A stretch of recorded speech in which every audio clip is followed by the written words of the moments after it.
창세기 12장 1절로 3절까지의 말씀. 자, 우리 세절이니까 함께 한번 읽어보도록 하겠습니다. 여호와께서 아브라함에게 이르시되 너는 너의 고향과 친척과 아버지의 집을 떠나 내가 너에게 보여줄 땅으로 가라. 내가 너로 큰 민족을 이루고 내게 복을 주어 내 이름을 창대하게 하리니 너는 복이 되리라. 너를 축복하는 자에게는 내가 복을 내리고 너를 저주하는 자에게는 내가 저주하리니 땅의 모든 족속이 너로 말미암아 복을 얻을 것이라 하시니라. 아멘. 자, 복이란 무엇인가 두 번째 시간입니다. 우리나라 사람들은 이전부터 복을 좋아했죠. 옛날 어르신들은 쓰시던 물건들을 보면은 밥그릇 뚜껑이나 숟가락에 한자로 복이라는 글자를 새겨 넣어서 사용하시곤 했습니다. 이불과 베개에도 크게 복자를 수놓아서 많이들 사용하셨던 것 같아요. 다들 복을 받고자 복이라는 글자를 집안 곳곳에 새겨두었습니다. 요즘에는 이런 문화들이 사라졌지만 새해 인사를 할 때 여전히 우리는 새해 복 많이 받으세요 라고 하면서 복을 기원하며 한 해를 시작합니다. 자, 그렇게 교회를 다니시는 분이나 그렇지 않은 분이나 똑같이 우리가 복 받기를 소망하며 살아가는데, 우리 그리스도인들이 구하는 복과 세상 사람들이 구하는 복은 무슨 차이가 있는지 좀 아셔야 될 것 같아요. 지금은 교회가 세속화되어서 믿는 자나 믿지 않는 자나 다들 이 땅에서 잘 살고 건강하고 출세하고 자녀 잘 되는 전부 현세적인 복을 추구하고 있지 않은가 생각합니다. 그래서 성령이 말하는 참된 복이 무엇인지 잘 알고 그 복을 추구하는 것이 중요합니다. 지난 시간 하나님께서 사람을 창조하시고 가장 먼저 하신 일이 사람에게 복을 주신 일이라고 말씀드렸죠. 우리는 하나님이 복 주셔야만 살아갈 수 있는 존재라고 말씀드렸어요. 그래서 생사화복을 주관하시는 하나님이라고 하죠. 하나님이 복을 주셨기에 사람이 생육하고 번성하고 충만할 수 있었어요. 그런데 죄로 인해서 그 복을 상실하고 말았습니다. 더 정확히 말하면 복의 근원이신 하나님과 단절되었고 복을 더 이상 그 복이 더 이상 우리에게 흘러올 수 없게 된 것이죠. 죄라는 것은 복을 빼앗는 것이구나. 그래서 저와 여러분이 계속해서 예수 믿으면서도 죄악 가운데 있잖아요. 복을 받을 수가 없어요. 신명기에 나오듯 저주받은 인생이 될 수 있습니다. 하나님 말씀이에요. 자, 아무도 우리 기독교는 본래 복 주시는 하나님을 섬기는 것이기에 우리는 누가 보아도 복된 삶을 살아야 마땅하죠. 자, 그리고 하나님이 주는 복은 다양하고 포괄적이라고 말씀을 드렸어요. 물질적이고 영적인 차원의 모든 복을 포함한다. 구약에서는 물질적인 복의 측면을 강조하고 신약에서는 영적인 복의 측면을 강조하는데, 복의 초점이 옮겨진 이유는 뭐라고 했죠? 인간의 죄악 때문이었죠. 죄는 자기 중심성이에요. 그래서 예수 믿는 것은 자기의 중심성을 깨뜨려가는 과정이에요. 다른 말로 자기 부인이라고 하고, 그 반대로 최고의 계명은 하나님과 이웃사랑이죠. 결국 나에 대한 사랑에서 타인으로 중심을 옮기는 것이 올바른 신앙생활의 여정이다. 이렇게 변화되어 가는 게 복이에요. 자, 아무튼 이기적인 죄성을 가지고 태어난 인간은 당장 눈에 보이는 물질, 좋아 보이는 것, 힘이 되는 것들을 자기 자신에게 덕지덕지 갖다 붙이며 사는 거예요. 그거를 나 혼자 독점하고 자기를 위해서만 사용하려 한다는 것입니다. 힘을 이용해서 사람들을 계급을 나누고 꼭대기에 있는 사람을 떠받치는 구조를 만들고 부의 양극화가 일어나고 무력한 사람의 것을 빼앗기도 하죠. 더욱이 타락한 인간은 영이 죽어있기 때문에 영적인 복에는 거의 관심을 갖지 않아요. 그래서 복의 강조점에 주님께서는 변화를 주시는 거예요. 주님이 이 땅에 오셔서 회개하라 하나님 나라가 가까이 왔다고 하시면서 산상수훈에서 8복을 말씀하세요. 8가지 복이죠. 당시의 물질주의로 치우친 복의 개념을 영적인 복에 관해 말씀하시면서 균형을 잡으시는 거예요. 심령이 가난하고 애통하는 자는 복되다.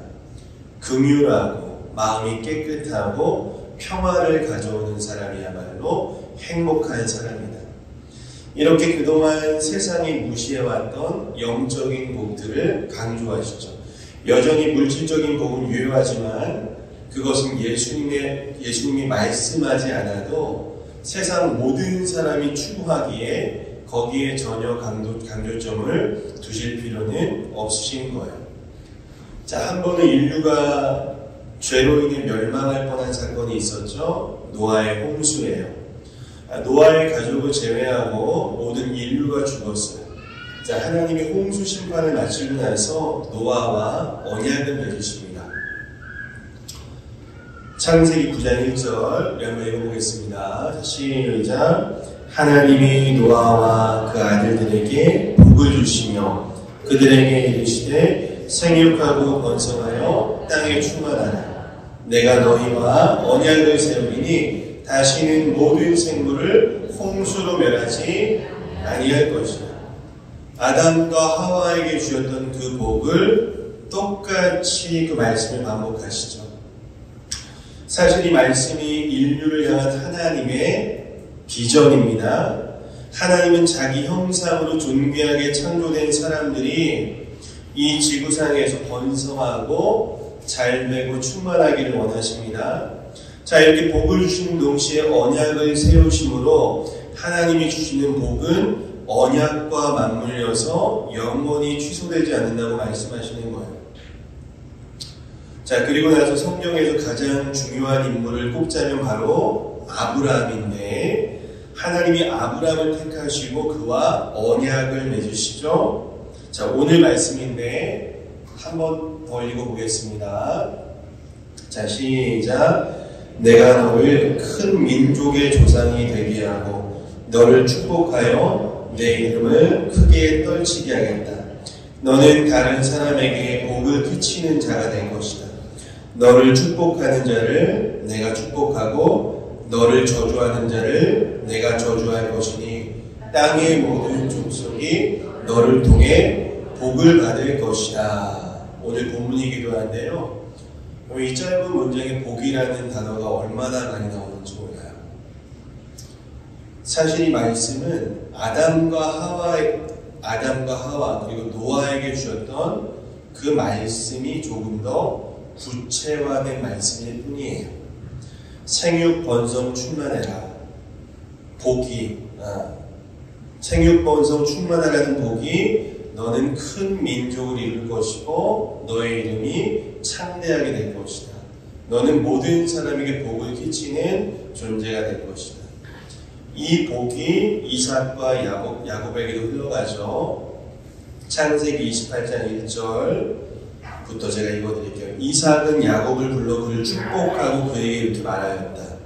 전능하신 하나님이 너를 축복하여 내 자손을 번성하게 하고 너를 여러 민족의 조상이 되게 하시기를 바라며 아브라함에게 약속하신 복을 너와 내 자손에게 주어 하나님이 아브라함에게 주신 이 땅을 내가 소유할 수 있기를 바란다. 똑같죠? 네 자손이 번성하고 여러 민족의 조상이 되고 좀 더 구체화될 뿐 첫 인류에게 주신 복과 똑같은 거예요. 자, 그러면 우리도 아브라함처럼 이런 복을 받으며 살기를 원하잖아요. 성경은 아브라함을 통해서 모든 족속이 복을 얻을 것이라고 말하고 있는데 굉장히 중요한 얘기예요. 갈라디아서 3장 8절로 9절 말씀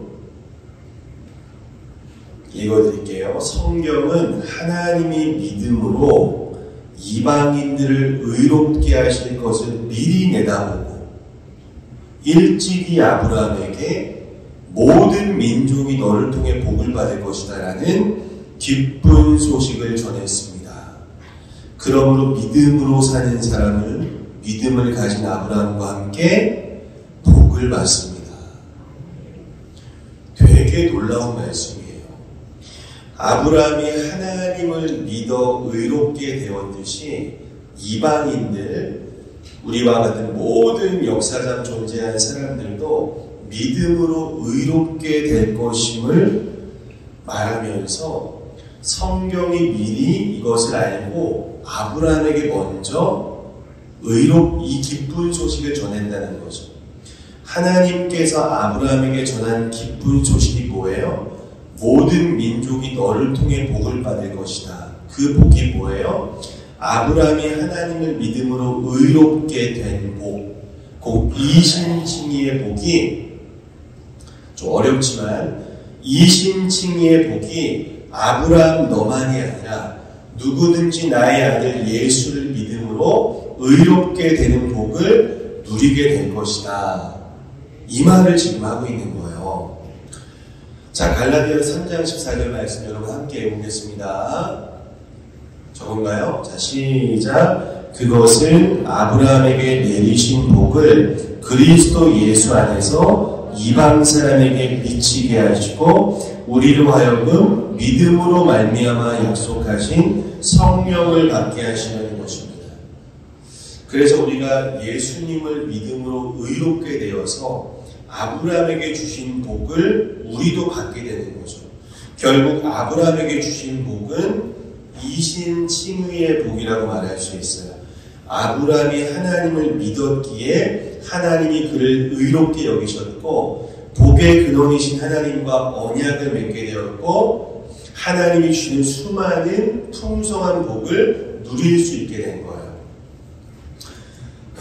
하나님이 인간을 만들고 가장 먼저 복을 주셨는데 인간은 범죄함으로 그 복을 상실했죠. 죄가 복의 근원이신 하나님과 우리 사이를 막은 것이죠. 그런데 예수님을 통해서 죄 용서받고 하나님과의 관계가 회복되면 의롭게 되는 복을 주신다는 거예요. 자, 로마서 4장 5절로 8절 제가 읽어드릴게요. 좀 길어요. 아무 공로가 없어도 경건치 않은 사람을 의롭다고 하시는 하나님을 믿는 사람에게는 그의 믿음이 의로운 것으로 인정을 받습니다. 이처럼 공로가 없어도 하나님이 의롭다고 인정해 주신 사람의 행복에 대해서 다윗은 이렇게 말하고 있습니다. 잘못을 용서받고 하나님이 죄를 덮어주신 사람은 행복하다. 주께서 그 죄를 인정하지 않는 사람도 행복하다. 좀 어렵지만 여러분 최고의 행복은 뭐예요? 하나님과의 관계가 회복되어서 죄를 용서받고 의로운 자로 하나님께 인정을 받는 게 최고의 행복이라는 거예요. 그래서 예수를 믿음으로 의롭다고 칭함받은 성도야말로 하나님이 주시는 최고의 복을 누리고 있는 사람들이다. 이렇게 의롭다 인정받는 하나님의 자녀들에게 하나님은 풍성한 복을 주기 시작하시는 거죠. 자, 로마서 8장 32절 한번 읽습니다. 시작. 자기 아들까지도 아끼지 않으시고 우리 모든 사람을 위해 내어주신 하나님이 어찌 그 아들과 함께 다른 모든 것도 우리에게 아낌없이 주시지 않겠습니까? 그래서 예수님을 믿으면 행복하다는 게 바로 이런 의미예요. 죄 용서받고 세상에 누가 내 죄를 용서해줘요, 여러분? 석가모니가 용서해준대요. 공자가 용서해준대요. 죄 용서받고 의롭게 된 행복, 하나님의 가족, 자녀가 된 행복. 여러분 이 짧은 인생 가난하고 부유하고 건강하고 그렇지 못하건 영원한 삶의 비추어 볼 때 그건 50호 100호 아닙니까? 이 짧은 인생에서 행복을 누리는 비결은 예수를 믿고 의롭게 되는 거예요. 그리고 우리가 믿는 예수님 안에는 모든 보화가 전부 다 들어있어요. 빌립보서 4장 19절. 자, 시작. 나의 하나님이 그리스도 예수 안에서 영광 가운데 그 풍성한 대로 너희 모든 쓸 것을 채우시리라. 믿으세요? 바울은 이 이신칭의의 복음, 믿음으로 의롭게 되는 이 행복이 너무 엄청나니까 내가 복음을 부끄러워하지 아니하노니 이 복음은 모든 믿는 자에게 구원을 주시는 하나님의 능력이 됩니다. 이 엄청난 복음의 가치로 인해서 다른 것은 아무 관심도 없는 거예요. 빨리 이 복음을 전해서 다른 사람도 이 귀한 복을 받게 해야겠다. 복음을 받아들이는 게 가장 큰 복이에요.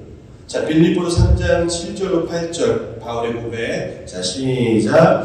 내게 유익하던 그 모든 것을 나는 그리스도를 위해서 다 버렸습니다.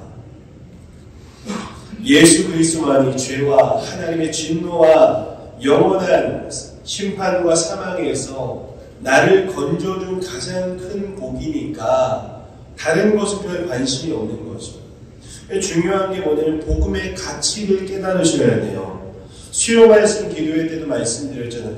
복음의 가치를 깨달은 자만이 아버지의 이름을 거룩히 여기며 살아갈 수 있다고 말씀드렸잖아요. 그걸 모르니까 왜 하나님께 영광 돌리며 살아야 되는지를 모르는 거예요.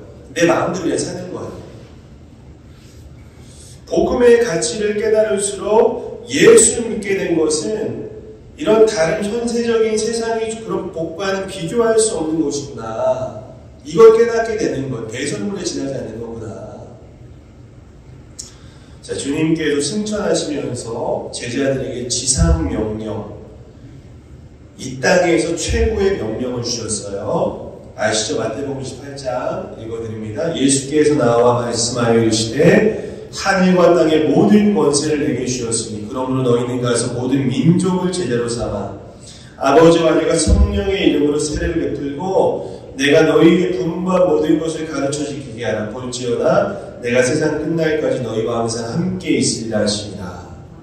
저는 이 말씀이 아까 제가 계속 말씀드렸던 아담과 노아와 아브라함에게 주신 하나님의 비전과 똑같은 말씀이라고 보여요. 하나님의 비전은 변함이 없으세요.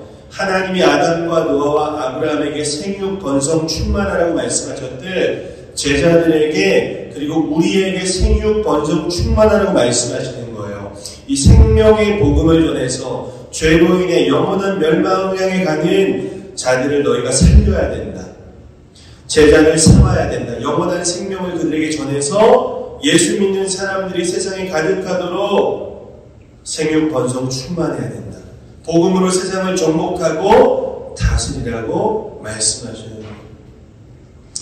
사람들로 하여금 예수를 믿어서 의롭게 되는 것이야말로 사람이 누릴 수 있는 최고의 복이기 때문에 우리가 전도하고 선교하는 것이고, 따라서 전도와 선교는 뭐예요? 사람들을 가장 행복한 길로 인도하는 복된 일이라는 것이죠.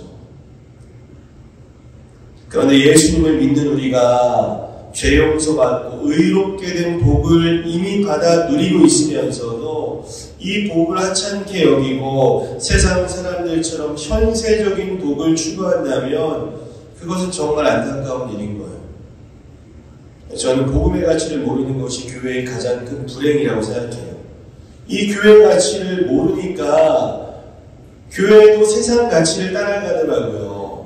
그 교회가 아무리 건물 의리하게 짓고 사람 많이 모이고 헌금 많이 모여도 그러니까 세상 가치가 들어와서 그런 거예요. 그 교회는 그 교회가 복음의 가치를 모른다면 그 아주 불행한 교회일 뿐이에요. 그러니 예수를 믿어도 별 행복이 없는 것이죠. 교회가 추구하는 복이 불신자들이 추구하는 복과 별반 다르지 않다는 것입니다. 물질의 복을 구하는 건 잘못은 아니지만 더 본질적이고 영원한 가치를 지닌 복음이 주는 그 복을 누리지 못한 채 물질만 구하는 것은 한심한 것이다. 죄의 대가는 여러분 하나님의 진노와 심판으로 영원한 사망에 이르는 것인데 하나님이 그 운명을 바꿔주신 거예요.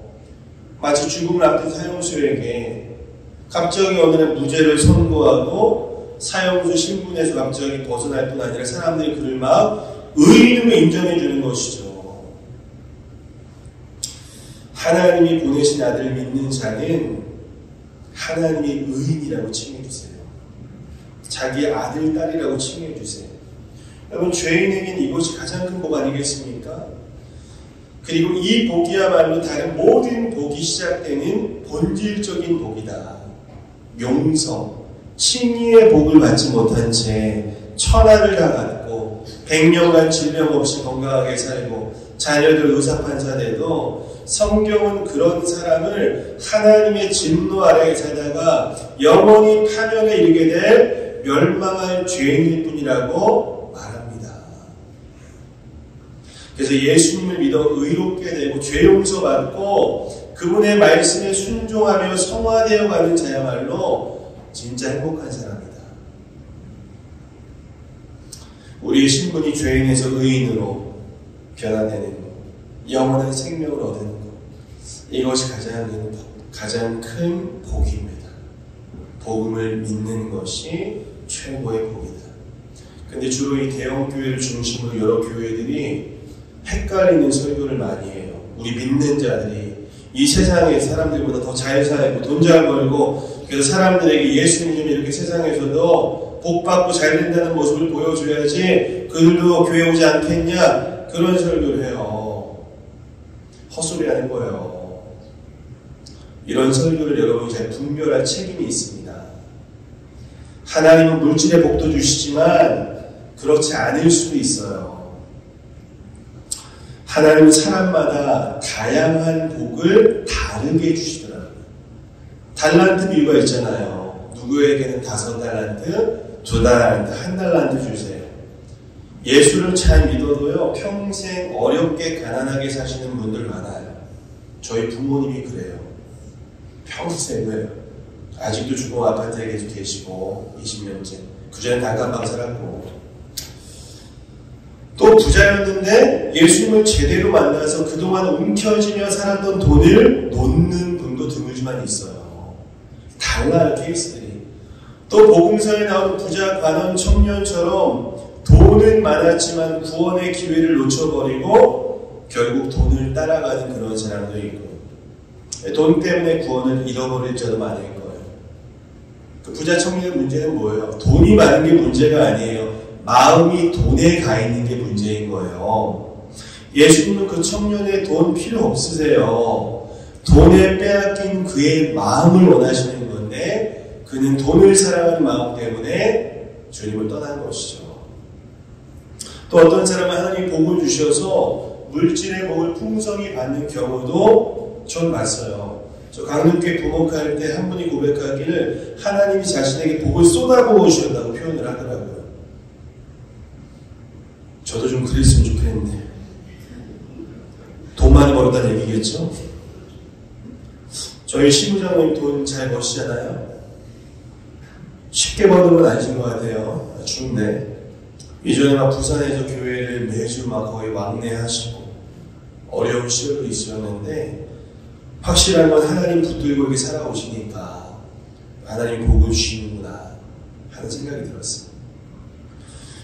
그리고 여러분, 하나님이 복을 주시면 나 혼자 독점하는 게 아니라 하나님께도 드리고 이웃에게 나누면 하나님이 그 사람에게 복을 주신 보람이 있을 거 아니에요. 아브라함을 아까 왜 택하셨어요? 아브라함을 통해 모든 민족에게 복을 주시려고. 그래서 우리에게 복을 주시는 이유는 나도 그 복을 누리지만 그 복을 이웃에게 흘려보내라고 주시는 거예요. 하나님이 어떤 사람에게 물질의 복을 주신 이유, 너 혼자 잘 먹고 잘 살아라가 아니라 내가 준 복을 너도 누리지만 어려운 이웃을 위해서 좀 흘려보내라는 것이죠. 하나님이 나에게 생명 주시고 나에게 재능과 달란트 주시고 건강과 지혜 주셔서 내가 돈 버는 거잖아요. 내가 버는 게 아니에요. 내가 하는 것 같지만 하나님이 다 주신 걸 우리가 돈 버는 거. 그걸 자기 것이라고 생각하면 나중에 그 돈이 그 사람을 지배하게 돼요. 돈에 끌려다니는 인생이 된다는 것이죠. 사실 하나님께 복을 받은 여부는 여러분이 가진 물질과는 별로 관련이 없어요. 자, 보면 가난하게 살아도 행복한 정도가 있고, 큰 아파트에 살아도 행복하지 않은 분들도 많고, 또 가진 것이 많으면서도 그걸 잘 사용해서 행복한 정도도 많고요. 가진 것이 없는 동시에 불행한 정도도 많더라고요. 다 천차만별이에요. 수많은 복이 있는데 고작 돈의 많고 적음으로 하나님의 내가 복을 받았는지 아닌지 여부를 판단하면 안 된다. 자, 한 가지 더요. 이전에 고지론 들어보셨죠? 고지론이냐 미답지론이냐, 어떤 삶이 더 복된 삶이냐, 이런 논쟁이 많았어요. 고지론은 뭐냐면 우리 그리스도인들이 실력을 갖춰가지고 세상의 정상에 올라가야 된다. 크리스천 대통령도 나오고 정치인 나오고 기업가 나오고 의사 검사 나와서 높은 자리에 올라가면 훨씬 더 영향력을 끼칠 수 있다. 세상 전쟁에서도 고지를 점령해야 승리할 수 있잖아요. 유리하잖아요. 고지를 점령해서 그리스도인이 세상에 영향력을 끼쳐야 된다. 주님이 낮아지라고 하신 것은 우리의 실력이 아니라 우리의 자세다. 낮은 자세로 실력을 겸비해서 세상의 고지를 점령하고 영향력을 끼쳐야 된다. 너의 야망이 아니라 하나님 나라의 땅 건설하기 위해서 고지를 정복하고 영향력을 끼쳐야 한다고 하면서 다니엘, 다윗, 요셉 같은 이런 인물들을 예로 들죠. 자, 반대로 미답지로는 뭐냐면 우리 그리스도인들은 세상의 고지가 아니라 남들이 가지 않는 곳으로 더 낮은 곳으로 가야 된다. 저 복음을 모르는 선교시, 굶어 죽는 아이들이 있는 저 아프리카 가난한 사람들이 사는 지방과 지역으로 그들에게 가서 함께 동고동락하면서 사는 것이야말로 진짜 세상에 선한 영향력을 끼치는 것이냐. 초대교회 성도들이나 사도들이 그렇게 살았죠. 세상의 밑바닥에도 섬기지 않았냐. 이게 바로 미답지론이에요. 자, 여러분은 어느 쪽이 맞는 것 같으세요? 어떤 삶이 하나님이 원하시는 복된 삶일까요? 각자에게 타당한 논리가 있고 어느 쪽이 맞다고 하시는 문제가 아니죠. 사실 성경은 우리의 지위의 높낮이에 별 관심을 두지 않아요. 우리가 고지를 향하든 낮은 곳을 향하든 하나님의 영광을 위해서 각자에게 주어진 다양한 달란트와 현실을 고려해서 어느 상황에 처하든지 그리스도인답게 살아가는 것이 중요하다고 말하는 것이죠. 양쪽이 다 필요한 거예요. 교회 안에 다양한 분들이 계시잖아요. 사회적 지위도 다 다르고 어려운 분도 있고 괜찮게 사는 분도 있고, 그런데 우리는 어떤 환경에 처하든지 항상 주님 안에 있다면 복된 인생이라는 것이죠. 바울이 이렇게 고백합니다. 한번 읽어보겠습니다. 자, 시작. 나는 가난하게 사는 법도 알고 부유하게 사는 법도 압니다. 배부르거나 굶주리거나 풍족하거나 궁핍하거나 그 어떤 경우에도 적응할 수 있는 비결을 배웠습니다. 나에게 능력 주시는 분 안에서 나는 모든 것을 할 수 있습니다. 부유함에 처한 능력이 있는데 아직 안 주세요. 바울은 어느 한쪽만이 성도들이 추구해야 하는 더 복된 삶이라고 규정하지 않습니다. 어떤 형편에든 적응하고 자족하는 비결을 배웠다고 하죠. 각자에게 주어진 삶의 현실, 하나님이 주신 재능과 달란트, 가정마다의 경제력 전부 다 달라요. 그것을 잘 활용하셔서 여러분 복음 전파와 하나님의 영광을 위해 사용되는 것이 복된 삶임을 믿으시기를 바랍니다. 진심으로 하나님의 영광을 추구하는 사람은 자신이 가진 재산, 학벌, 스펙 스스로가 별 관심을 두지 않더라고요. 사도 바울처럼 그리스도를 존귀하게 여기고 그 외에 자기가 이루어놓은 것들은 하찮게 여기더라고요. 근데 여러분 동시에 그런 재산, 지위, 학벌, 스펙 그것은 또 하나님이 나에게 허락하신 복이기도 합니다. 하나님 신 재능 열심히 갈고 닦아서 성실하게 일해서 얻은 소중한 자원들이에요. 그걸 지혜롭게 활용해서 하나님과 이웃을 위해서 유익하게 살아야죠. 하나님은 어떤 사람은 고지에, 어떤 사람은 미답지에, 그 외에 여러 다양한 환경에 살도록 섭리하시기에 누구의 삶이 가장 복되다고 판단할 수 없다. 그래서 말씀을 정리하면 여러분이 처한 환경에서 지금 있는 그 자리, 주어진 자리, 그 자리에서 하나님이 주신 최고의 복, 죄 용서받고 의롭게 되어서 이 하나님의 자녀가 된 엄청난 행복을 좀 항상 누리시고요. 그리고 이 복으로부터 흘러나오는 하나님의 자녀에게 주시는 하나님의 다양한 물질적이고 영적인 복을 골고루 누리시고 또 구하시고 세상에 흘려보내시는 저와 여러분 되시기를 주님의 이름으로 간절히 축복합니다.